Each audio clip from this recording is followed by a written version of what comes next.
a spine-tingling, nerve-shattering podcast featuring all your favorite monsters. You won't believe your ears when you listen to Monster Kid Radio. Hear your host, Derek M. Cook, and his ever-rotating stable of guests discuss your favorite classic and sometimes not-so-classic monster movies. Subscribe to Monster Kid Radio through iTunes or Stitcher, or visit monsterkidradio.net before the next weekly episode of Monster Kid Radio.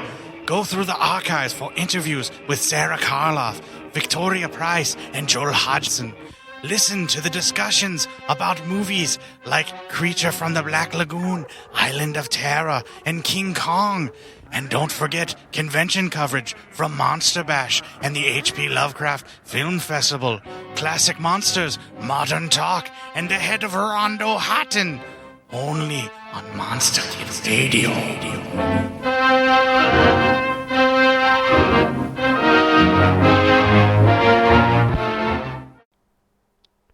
Welcome, listeners, to Black Clock Audio Tales. It's October, and let's get spookier than last month. So yeah, we're going to be doing ghost stories, starting with Lucky's Grove, then Nightwire, Man's Size in Marble, A Neighbor's Landmark, Morella, Rats, The Death of Halpin Frazier, The Resurrectionist, and The Residence at Whitmeister. So that's the stories we're going to have coming up for the next couple of days there. And then after that, we're going to have another intro here. And we're going to have a bunch of other collection of ghost stories and spooky stories, mostly ghost stories. And maybe we'll have some people talking about ghost stories for the show. Thank you again so much, and if you want to know how to help the show, go to pgttcm.com and click on Info. There's also a shop button, and you can see where the audiobooks are and where the bits and pieces for our monthly Cthulhu Mythos show is. If you want to help the show grow, want more Cthulhu Mythos episodes, let us know. Let us know what's going on. If you're having problems with the RSS feed, let us know. Let us know what's going on. And thank you so much, everyone. All right, let's have some spooky stories read to you by Morgan Scorpion. This episode's brought to you by BunnySlippers.com and FoundItemClothing.com. Check them out. Dino Sound Slippers, cool cult film shirts that you can wear. Keep your feet warm. Keep your torso looking cool. Winter's coming. Embrace slippers. Something like that. Let's go. Auto cath auto. Meth autu, mono eides aeon. Itself, by itself, solely, one, everlasting, and single. Plato, Symposium. With a feeling of deep, yet most singular affection, I regarded my friend Morella. Thrown by accident into her society many years ago, my soul, from our first meeting, burned with fires it had never before known. But the fires were not of Eros, and bitter and tormenting to my spirit was the gradual conviction that I could in no manner define their unusual meaning, or regulate their vague intensity. Yet we met, and fate bound us together at the altar, and I never spoke of passion, nor thought of love. She, however, shunned society, and attaching herself to me alone, rendered me happy. It is a happiness to wonder.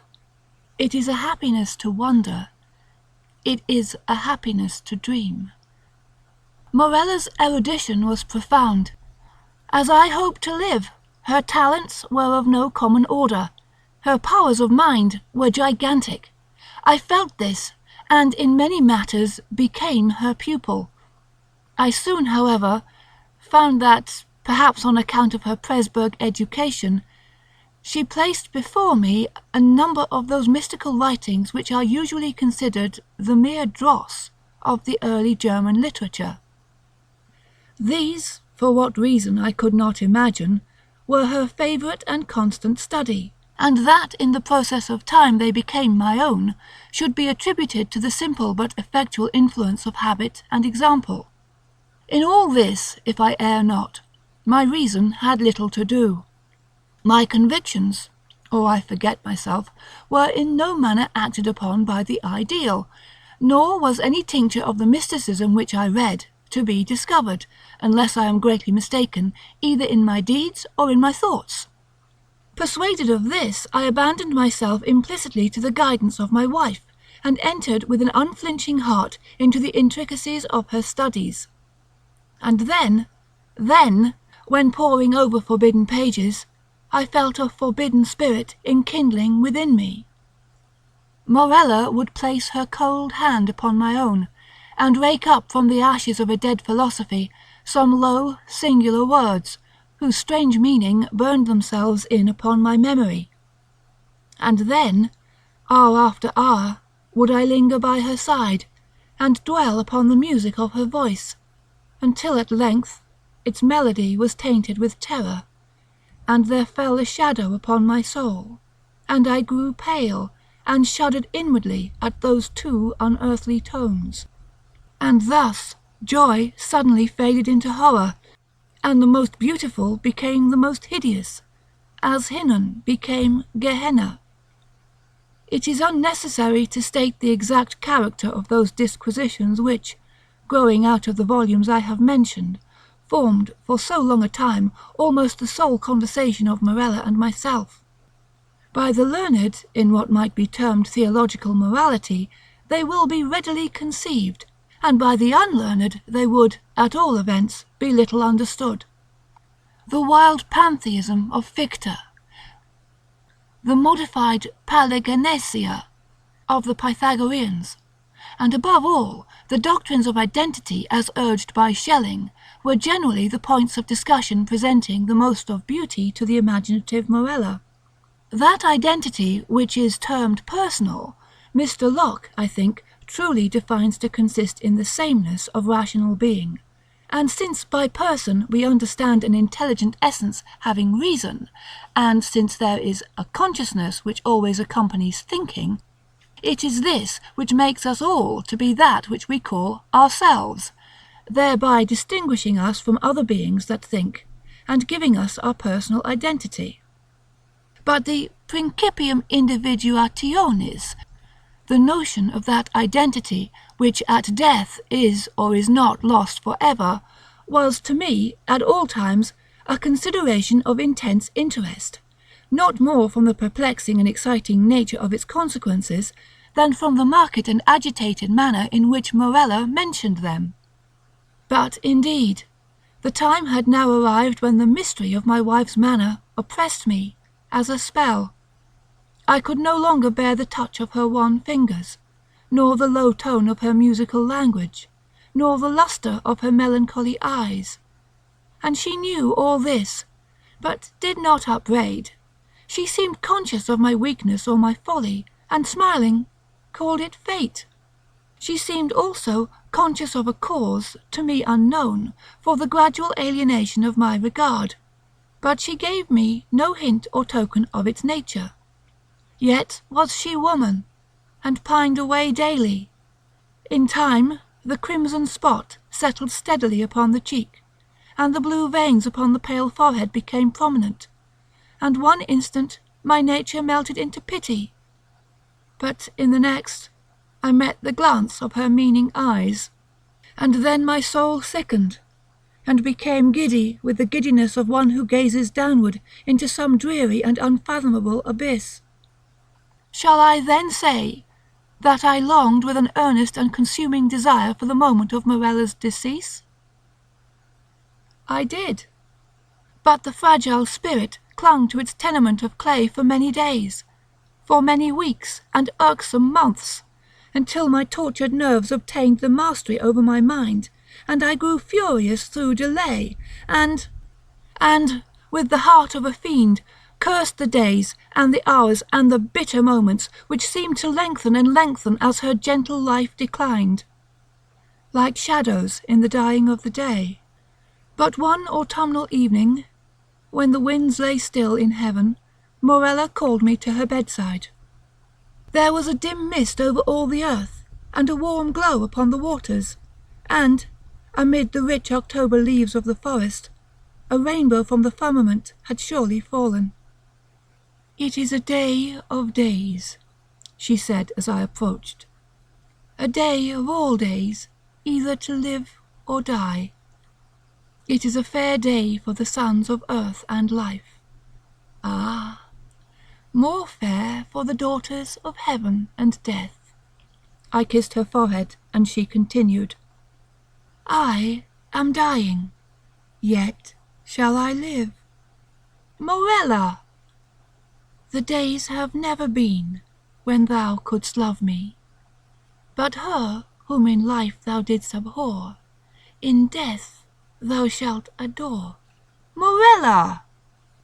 I repeat, I am dying, but within me is a pledge of that affection, ah, how little, which thou didst feel for me, Morella. And when my spirit departs, shall the child live, thy child and mine, Morella's. But thy days shall be days of sorrow, that sorrow which is the most lasting of impressions, as the cypress is the most enduring of trees. For the hours of thy happiness are over, and joy is not gathered twice in a life, as the roses of Paestum twice in a year. Thou shalt no longer then play the Teian with time, but being ignorant of the myrtle and the vine, thou shalt bear about with thee thy shroud on the earth, as do the Mussulmen at Mecca." "Morella!" I cried, "Morella, how knowest thou this?" But she turned away her face upon the pillow, and a slight tremor coming over her limbs, she thus died, and I heard her voice no more. Yet, as she had foretold, her child, to which in dying she had given birth, which breathed not until the mother breathed no more, her child, a daughter, lived. And she grew strangely in stature and intellect, and was the perfect resemblance of her who had departed, and I loved her with a love more fervent than I had believed it possible to feel for any denizen of earth.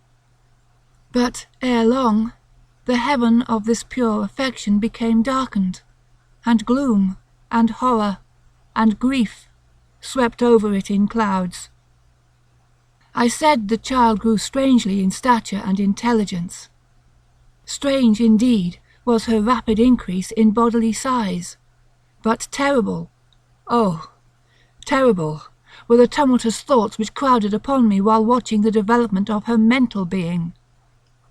Could it be otherwise, when I daily discovered in the conceptions of the child the adult powers and faculties of the woman, when the lessons of experience fell from the lips of infancy, and when the wisdom or the passions of maturity I found hourly gleaming from its full and speculative eye?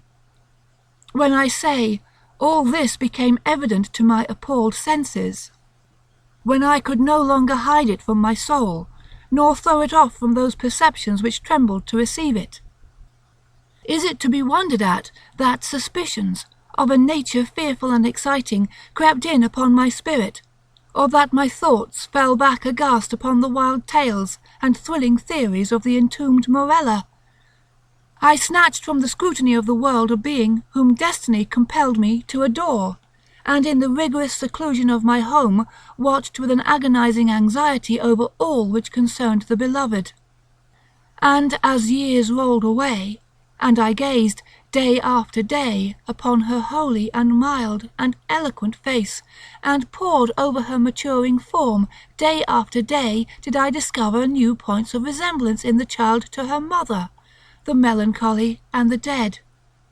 And hourly grew darker these shadows of similitude, and more full and more definite and more perplexing and more hideously terrible in their aspect.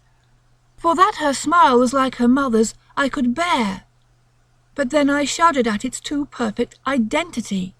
That her eyes were like Morella's I could endure, but then they too often looked down into the depths of my soul with Morella's own intense and bewildering meaning. And in the contour of the high forehead, and in the ringlets of the silken hair, and in the wan fingers which buried themselves therein, and in the sad musical tones of her speech, and above all, Oh, above all, in the phrases and expressions of the dead on the lips of the loved and the living.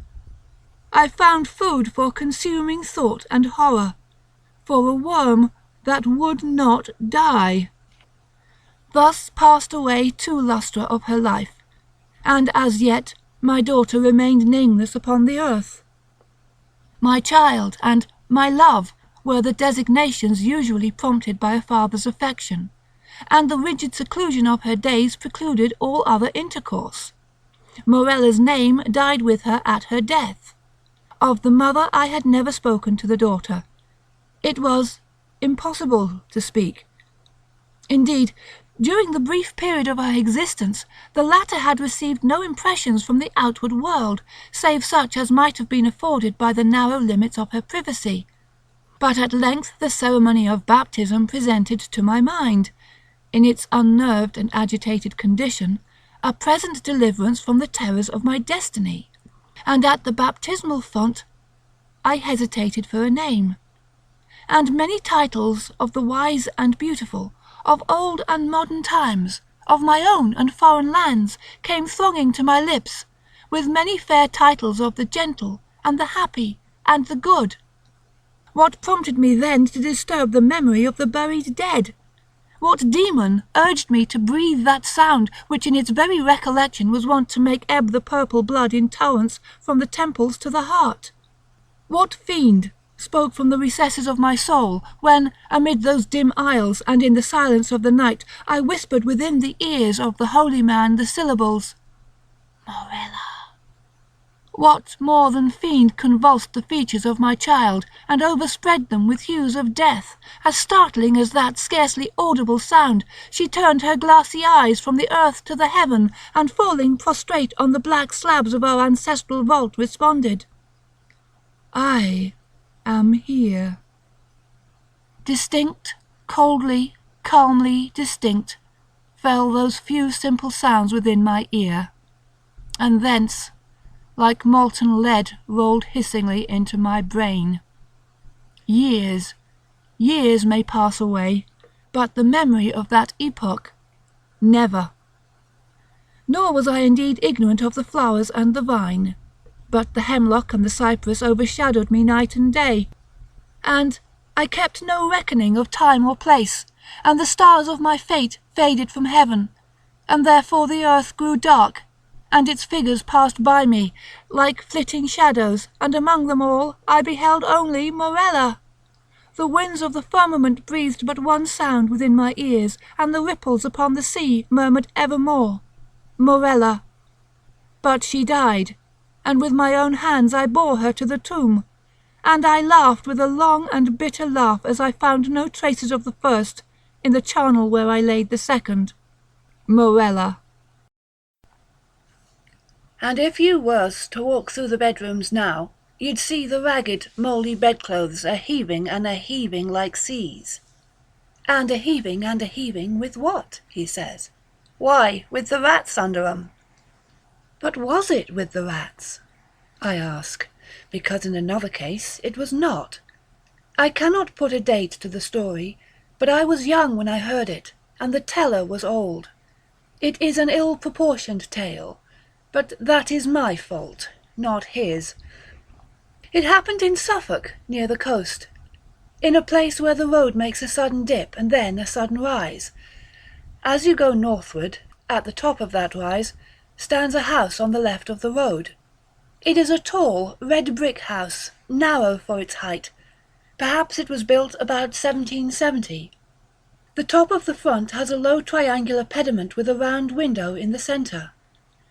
Behind it are the stables and offices, and such garden as it has is behind them. Scraggy Scotch firs are near it. An expanse of gorse-covered land stretches away from it. It commands a view of the distant sea from the upper windows of the front.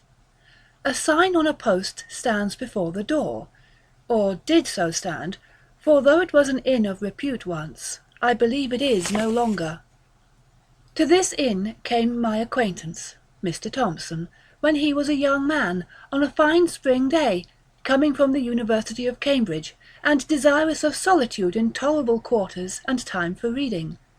These he found, for the landlord and his wife had been in service and could make a visitor comfortable, and there was no one else staying in the inn. He had a large room on the first floor, commanding the road and the view, and if it faced east, why, that could not be helped. The house was well built and warm. He spent very tranquil and uneventful days, work all the morning, an afternoon perambulation of the country round, a little conversation with country company or the people of the inn in the evening over the then fashionable drink of brandy and water, a little more reading and writing, and bed, and he would have been content that this should continue for the full month he had at disposal, so well was his work progressing, and so fine was the April of that year, which I have reason to believe was that which Orlando Whistlecraft chronicles in his weather record of as the charming year. One of his walks took him along the northern road, which stands high and traverses a wide common, called a heath. On the bright afternoon when he first chose this direction, his eye caught a white object some hundreds of yards to the left of the road, and he felt it necessary to make sure what this might be. It was not long before he was standing by it, and found himself looking at a square block of white stone, fashioned somewhat like the base of a pillar, with a square hole in the upper surface. Just such another you may see at this day on Thetford Heath. After taking stock of it, he contemplated for a few minutes the view, which offered a church tower or two, some red roofs of cottages and windows winking in the sun, and the expanse of sea, also with an occasional wink and gleam upon it, and so pursued his way. In the desultory evening talk in the bar, he asked why the white stone was there on the common. "A old-fashioned thing, that is," said the landlord, Mr. Betts. "We was none of us alive when that was put there." "That's right," said another. "It stands pretty high," said Mr. Thompson. "I dare say a sea mark was on it some time back." "Ah, yes," Mr. Betts agreed. "I have heard they could see it from the boats. But whatever there was, it's fell to bits this long time." "Good job too," said a third. "'Tweren't a lucky mark, by what the old men used to say. Not lucky for the fishing, I mean to say." "Why ever not?" said Thompson. "Well, I never see it myself," was the answer. "But they had some funny ideas. What I mean, peculiar, them old chaps. And I shouldn't wonder but what they made away with it themselves." It was impossible to get anything clearer than this. The company, never very voluble, fell silent, and when next someone spoke it was of village affairs and crops. Mr. Betts was the speaker. Not every day did Thompson consult his health by taking a country walk. One very fine afternoon found him busily writing at 3 o'clock. Then he stretched himself and rose, and walked out of his room into the passage. Facing him was another room, then the stairhead, then 2 more rooms, one looking out to the back, the other to the south. At the south end of the passage was a window, to which he went, considering with himself that it was rather a shame to waste such a fine afternoon. However, work was paramount just at the moment. He thought he would just take 5 minutes off and go back to it, and those 5 minutes he would employ, the Bettses could not possibly object, to looking at the other rooms in the passage, which he had never seen. Nobody at all, it seemed, was indoors. Probably, as it was market day, they were all gone to the town, except perhaps a maid in the bar. Very still the house was, and the sun shone really hot. Early flies buzzed in the window panes. So he explored. The room facing his own was undistinguished except for an old print of Bury St. Edmunds. The 2 next him on his side of the passage were gay and clean, with 1 window apiece, whereas his had 2. Remained the south-west room, opposite to the last which he had entered. This was locked, but Thompson was in a mood of quite indefensible curiosity, and feeling confident that there could be no damaging secrets in a place so easily got at, he proceeded to fetch the key of his own room, and when that did not answer, to collect the keys of the other 3. One of them fitted, and he opened the door. The room had 2 windows looking south and west, so it was as bright and the sun as hot upon it as could be. Here there was no carpet, but bare boards, no pictures, no washing stand, only a bed in the farther corner, an iron bed, with mattress and bolster, covered with a bluish check counterpane. As featureless a room as you can well imagine. And yet there was something that made Thompson close the door very quickly and yet quietly behind him, and lean against the window-sill in the passage, actually quivering all over. It was this, that under the counterpane someone lay, and not only lay, but stirred. That it was some one, and not something, was certain, because the shape of a head was unmistakable on the bolster. And yet it was all covered, and no one lies with covered head but a dead person. And this was not dead, not truly dead, for it heaved and shivered. If he had seen these things in dusk or by the light of a flickering candle, Thompson could have comforted himself and talked of fancy. On this bright day that was impossible. What was to be done? First, lock the door at all costs. Very gingerly he approached it, and bending down listened, holding his breath. Perhaps there might be a sound of heavy breathing, and a prosaic explanation. There was absolute silence. But as, with a rather tremulous hand, he put the key into its hole and turned it, it rattled, and on the instant a stumbling padding tread was heard coming towards the door. Thompson fled like a rabbit to his room and locked himself in. Futile enough, he knew it was. Would doors and locks be any obstacle to what he suspected? But it was all he could think of at the moment. And in fact, nothing happened. Only there was a time of acute suspense, followed by a misery of doubt as to what to do. The impulse, of course, was to slip away as soon as possible from a house which contained such an inmate. But only the day before he had said he should be staying for at least a week more.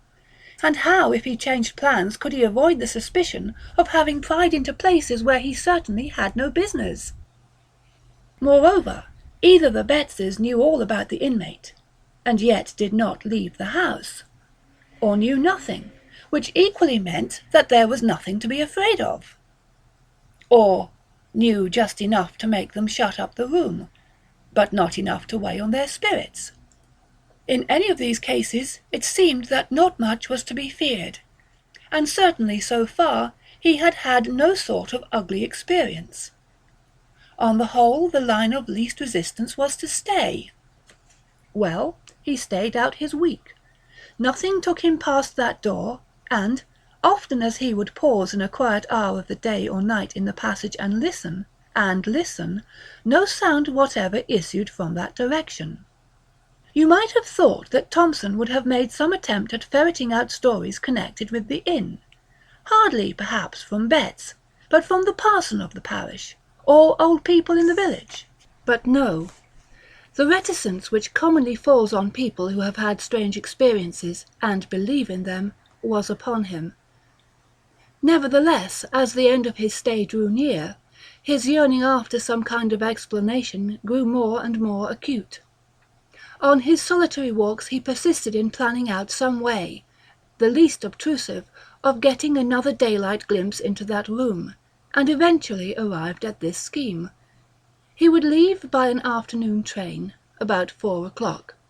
When his fly was waiting, and his luggage on it, he would make one last expedition upstairs to look round his own room and see if anything was left unpacked, and then, with that key, which he had contrived to oil, as if that made any difference, the door should once more be opened, for a moment, and shut.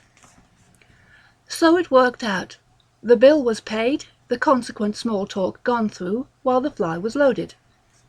Pleasant part of the country, been very comfortable, thanks to you and Mrs. Betts. Hope to come back some time, on one side. On the other, very glad you found satisfaction, sir. Done our best. Always glad to have your good word. Very much favoured we've been with the weather, to be sure. Then I'll just take a look upstairs in case I've left a book or something out. No, don't trouble, I'll be back in a minute." And as noiselessly as possible he stole to the door and opened it. The shattering of the illusion. He almost laughed aloud. Propped, or you might say sitting, on the edge of the bed, was nothing in the round world but a scarecrow. A scarecrow out of the garden, of course, dumped into the deserted room. Yes, but here amusement ceased. Have scarecrows bare, bony feet? Do their heads loll onto their shoulders? Have they iron collars and links of chain about their necks? Can they get up and move, if never so stiffly, across a floor, with wagging head and arms close at their sides? And shiver? The slam of the door, the dash to the stairhead, the leap downstairs, were followed by a faint. Awaking, Thompson saw Betts standing over him with the brandy bottle and a very reproachful face. "You shouldn't ha' done so, sir. Really you shouldn't. It ain't a kind way to act by persons as done the best they could for you." Thompson heard words of this kind, but what he said in reply he did not know. Mr. Betts, and perhaps even more Mrs. Betts, found it hard to accept his apologies and his assurances that he would say no word that could damage the good name of the house. However, they were accepted. Since the train could not now be caught, it was arranged that Thompson should be driven to the town to sleep there. Before he went, the Bettses told him what little they knew. "They says he was landlord here a long time back, and was in with the highwaymen that had their beat about the heath. That's how he came by his end. Hung in chains, they say, up where you see that stone where the gallows stood in. Yes, the fishermen made away with that, I believe, because they see it out at sea, and it kept the fish off, according to their idea. Yes, we added the account from the people that had the house before we come. You keep that room shut up, they says, but don't move the bed out, and you'll find there won't be no trouble. And no more there has been. Not once he haven't come out into the house, though what he may do now there ain't no saying. Anyway, you're the first I know on that's seen him since we've been here. I never set eyes on him myself, nor don't want. And ever since we've made the servants' rooms in the stabling, we ain't had no difficulty that way. Only I do hope, sir, as you'll keep a close tongue, considering how an house do get talked about," with more to this effect. The promise of silence was kept for many years. The occasion of my hearing the story at last was this, that when Mr. Thompson came to stay with my father it fell to me to show him to his room. And instead of letting me open the door for him, he stepped forward and threw it open himself, and then for some moments stood in the doorway holding up his candle and looking narrowly into the interior. Then he seemed to recollect himself and said, "I beg your pardon. Very absurd, but I can't help doing that, for a particular reason." What that reason was, I heard some days afterwards, and you have heard it now. Sweet dreams.